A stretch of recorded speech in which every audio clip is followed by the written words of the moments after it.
जय गुरु जी। जय गुरु जी। संगत जी, जब तक संगत जी जुड़ती हैं हम गुरबानी लगाते हैं थोड़ी सी।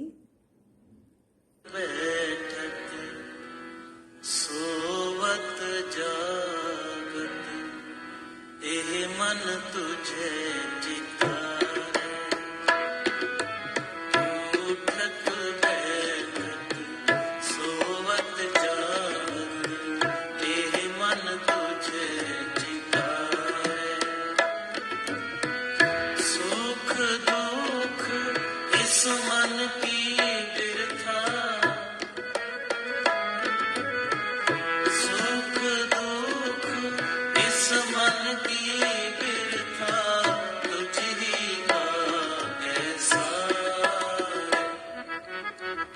उठत बैठत सोवत जागत एह मन तुझे चितारे, उठत बैठत सोवत जागत एह मन तुझे चितारे, सुख दुख इस मन की बिरथा,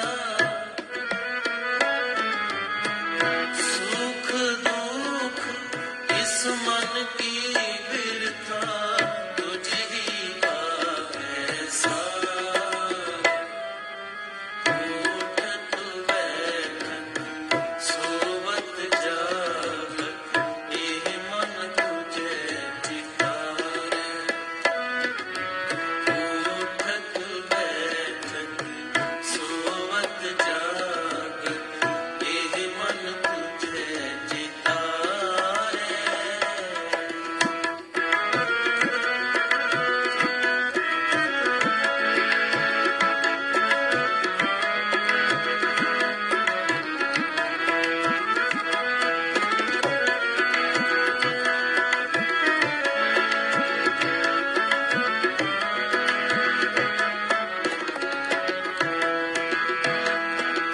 प्रभु जी तू मेरे प्राण आधारे, तू मेरे प्राण आधारे,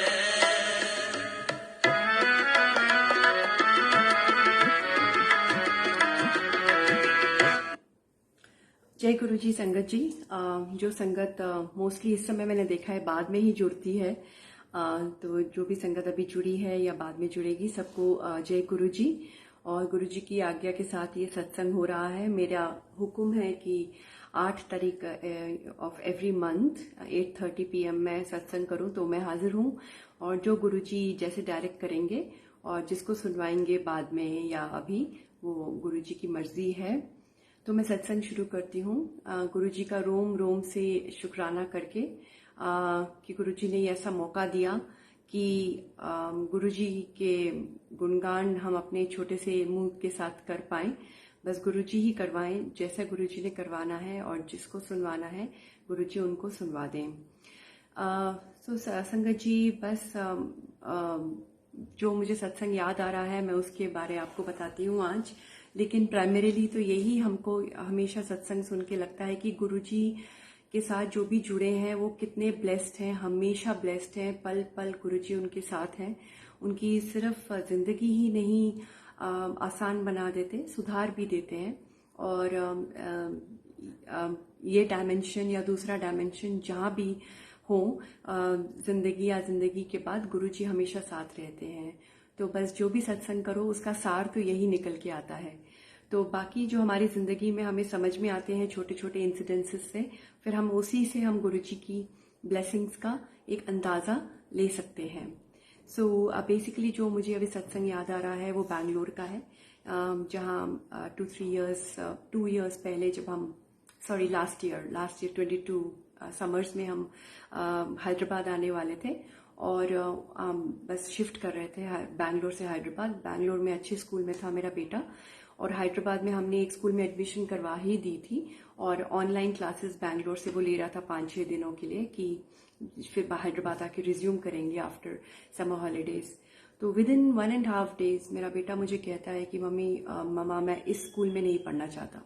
तो फिर मुझे बहुत ताज्जुब हुआ, क्योंकि हमने फीस काफ़ी ज़्यादा ऑलरेडी पे कर दी थी और समझ नहीं आ रहा था कि ये क्या हो गया। एंड फिर मैंने भी देखा फिर आधा दिन वहाँ बैठ कर कि क्या हो रहा है। फिर मैंने सोचा कि बिल्कुल ठीक कह रहा है ये बच्चा कि बिल्कुल पढ़ाई का माहौल ही नहीं है, टीचर ही टाइम पे नहीं आती है और सब कुछ बच्चा अपना कुछ कर रहा है, कुछ वो कर रहा है, कोई डिसिप्लिन नहीं है। और डिसिप्लिन तो दूर की बात है, बच्चे ही नहीं है, बच्चे भी नहीं है और जो पढ़ाया जा रहा है वो भी अलग ही कुछ पढ़ाया जा रहा है, कुछ खास पढ़ाई भी नहीं है। तो उसको बिल्कुल अच्छा नहीं लगा और फिर हमने स्कूल से बात करी, लेकिन उन्होंने 1 रुपया भी वापस नहीं किया हमारा। बहुत झगड़ने लग गए, तो नुकसान काफ़ी हुआ हमारा। अराउंड 1 लाख हम पे कर चुके थे सिर्फ फ्यू मंथ्स के लिए। तो एनीवे अभी फिर नर्वस लग रहा था कि अब हम कौन से स्कूल में ट्राई करें हैदराबाद में। तो फिर हम उसके बाद समर हॉलीडेज में हम हर स्कूल में जा रहे थे देखने के लिए। कुछ समझ नहीं आ रहा था, सब एक जैसे लगते हैं दिखने में, तो कुछ समझ नहीं आ रहा था। फिर गुरुजी से अरदास करी कि गुरुजी आप ही देखो, क्योंकि जो आपसे जुड़े हैं उनके बच्चे आपसे जुड़े हैं, बचपन से ही बाय बर्थ ही जुड़े हुए हैं आपसे, तो आप ही का है बच्चा, आप ही ने देखना है। बिकॉज ये सब हमसे होता नहीं है। गुरुजी का बस नाम लो और दुनिया आपकी पलटती है। बस मांगा नहीं, बस इतना ज़रूर विश किया कि बस गुरुजी ब्लेस करें बच्चे को। और फिर हम लोग फिर स्कूल कुछ गए और जिस स्कूल में हम इस बार एडमिशन कराने वाले थे, सोचो हम लोग वहाँ बैठे हैं प्रिंसिपल के ऑफिस में, कोऑर्डिनेटर के ऑफिस में, और बस हम फीस सब फॉर्म वगैरह भर दिया और फीस हम पे करने जा रहे हैं। और क्योंकि 2-3 बार हम जा चुके थे स्कूल विजिट करने, तो हमको समझ नहीं आ रहा था। इस बार हम फीस पे करने गए थे, तो फीस पे कर रहे हैं तो देखा कि बैंक की वेबसाइट ही काम नहीं कर रही, मतलब मोबाइल एप्लीकेशन ही काम नहीं कर रहा। तो हमको लगा कि कहीं वो ये ना सोचे कि हम अवॉइड कर रहे हैं फीस पे करना। बड़ी देर हम वहाँ बैठ के ट्राई करते रहे, मैं और मेरी मम्मी थी, हम लोग ट्राई करते रहे, नहीं हुआ। फिर उसके बाद मैंने अपने अंकल को, मेरे हस्बैंड को फ़ोन किया ऑफिस में कि वहाँ से फ़ीस पे कर दो वेबसाइट से, क्योंकि एप्लीकेशन काम नहीं कर रही। फिर उनका फ़ोन आया वापस 5 मिनट में कि वेबसाइट भी काम नहीं कर रही, आई कांट पे। तो फिर बोलते हैं अच्छा वेट करो वहीं पे थोड़ा देर, अभी इतनी दूर आए हैं तो आधा घंटा वेट करो। तो आधा घंटा हमने वहाँ वेट किया, तो हमको काफ़ी एम्बैरेसमेंट हुई कि हम फीस ना पे कर पाएँ। तो बिना फीस पे किए हम आ गए और ये हमने ज़रूर कहा कि जैसे ही वेबसाइट चलेगा हम आपकी फ़ीस पे कर देंगे। तो घर जाते ही अगर वेबसाइट 2 घंटे में 3 घंटे में चलता है तो आपकी फ़ीस पेमेंट हो जाएगी। बस ये ऐसा बोल के हम वापस आ गए। लेकिन क्योंकि ये सब गुरुजी की मर्जी थी, गुरुजी से कह के आए थे कि जहाँ आपको ठीक लगे आप वहीं करवाओ। लेकिन गुरुजी की दुनिया में जो रहते हैं, जो गुरुजी से जुड़े हैं, वो जानते हैं कि कैसे पूरा डायरेक्शन चेंज हो जाता है। ऐसा कभी नहीं हुआ कि बैंक की वेबसाइट ही काम ना करे, इंडिया के टॉप बैंक की वेबसाइट काम ना करे। मैंने तो कभी नहीं देखा पिछले 20-25 सालों में। तो बहुत ताज्जुब हुआ कि उसी टाइम उसी पल वेबसाइट काम नहीं कर रही थी। थोड़ी देर के बाद वेबसाइट काम करने लग गई, बट बाय देन गुरुजी ने सारा पलट दिया था, सारा scene. May be that was not the best school for my child. और एक संगत से गुरुजी ने कहलवाया कि कौन से स्कूल में उनकी ग्रैंड डॉटर पढ़ती हैं और वहाँ पे एडमिशन करवानी है। उन्होंने बहुत तारीफ करवाई स्कूल की। और देखो संगत के थ्रू आया, मतलब गुरुजी के थ्रू आया, ये जो रेफरेंस है। फिर हमने कहा हम उस स्कूल के लिए ट्राई कर रहे हैं, 2 महीने हो गए, लेकिन उनका जो वेबसाइट पे नंबर दिया हुआ है वो काम ही नहीं करता। तो हमने लगा कि जो नंबर ही नहीं काम करता तो फिर अभी कैसे करें कि एडमिशन मिलेगी नहीं मिलेगी। उन्होंने हमें स्कूल के अंदर की अथॉरिटीज़ के नंबर दिए, हमने उनको फ़ोन किया, और जबकि उनकी एडमिशन पूरी हो चुकी थी, लेकिन फिर भी वहाँ पे इस बच्चे को एडमिशन मिल गई। और ये सब गुरुजी की मर्जी है, and everything is working out well. तो हमको तो ये सब ऐसे सटल जो एक इंडिकेशंस मिलते हैं वो गुरुजी के ही मिलते हैं। और जो हमने खुद कोशिश करनी थी, नुकसान भी कर लिया, अपना फिर से दिमाग लगा के इधर उधर भी भटक गए, गलत डिसीजन फिर से लेने वाले थे और गुरुजी ने बचा लिया। तो बहुत ही ये गुरुजी की अमेजिंग ब्लेसिंग्स है कि जहाँ पे गुरुजी ठीक समझते हैं, गुरुजी वहीं पे करवाते हैं, वहीं पे गुरुजी बस हमें गुरुजी को याद करना है और गुरुजी को अपने हर अपने अपने ये नहीं कि मांगना है, लेकिन हम अपनी पूरी जिंदगी में गुरुजी को शामिल करना है याद कर करके। And Guruji will change the life for the better because we needed help, you know, and we initiated with Guruji and Guruji gave us a very very good decision through संगत जो पहले तक नहीं आया था। तो ये सब गुरुजी का कमाल है और जहाँ गुरुजी ठीक समझते हैं वैसे ही होता है, तब होता है जब सही मौका होता है। और मैं जल्दी से एक और सत्संग सुनाती हूँ आपको।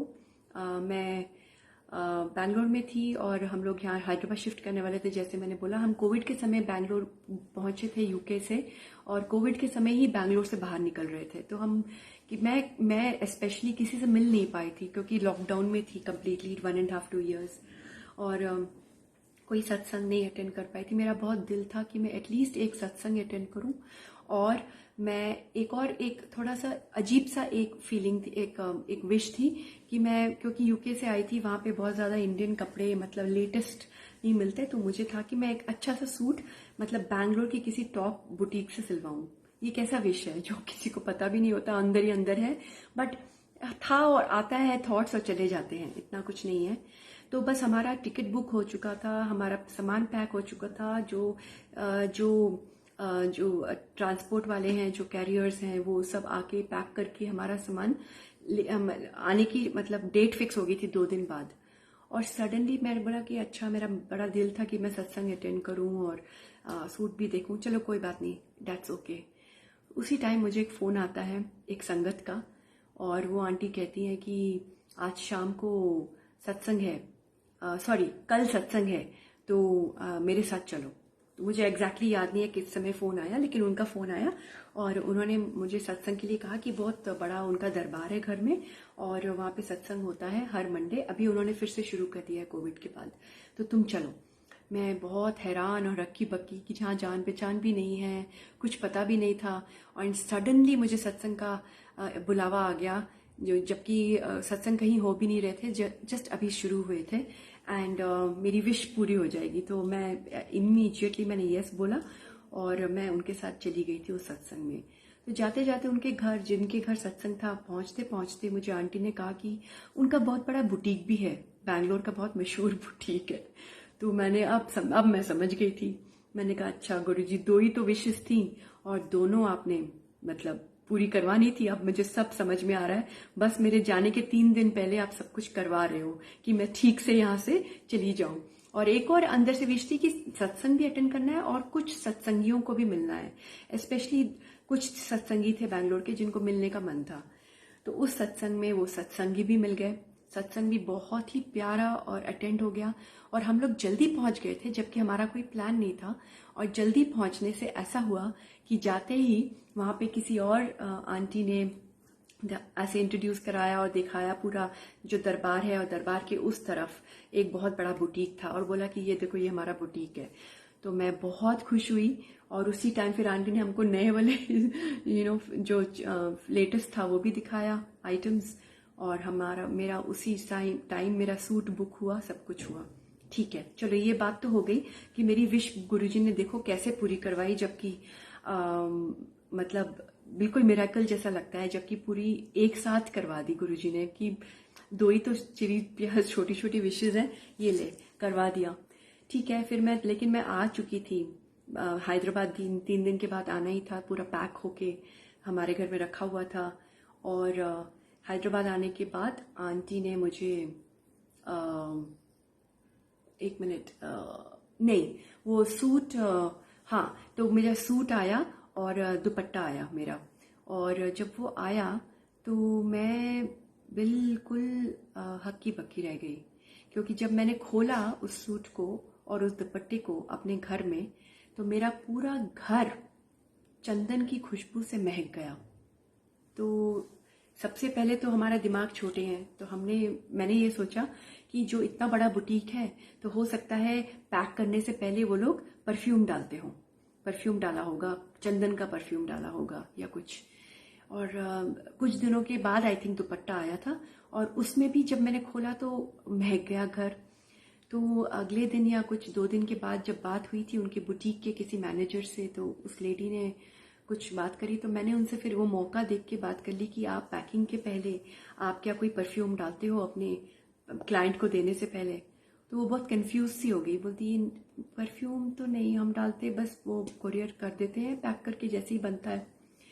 तो मैंने 2-3 बार पूछा, वो बोलती नहीं हमने तो कोई परफ्यूम हम नहीं डालते बिल्कुल भी। लेकिन संगत जी, इतना चंदन का खुशबू, और वो मैंने एक स्पेशल ड्रॉर में आज तक रखा हुआ है, वो सूट, वो दुपट्टा, उसमें अभी भी महक है लेकिन इतनी स्ट्रांग नहीं है, थोड़ी थोड़ी महक आज भी आती है, और वो चंदन की खुशबू है। क्योंकि इतने मतलब 1.5 साल तो आपका चंदन का खुशबू नहीं रहता ना किसी चीज में। So this is a proof that this is Guruji's blessing.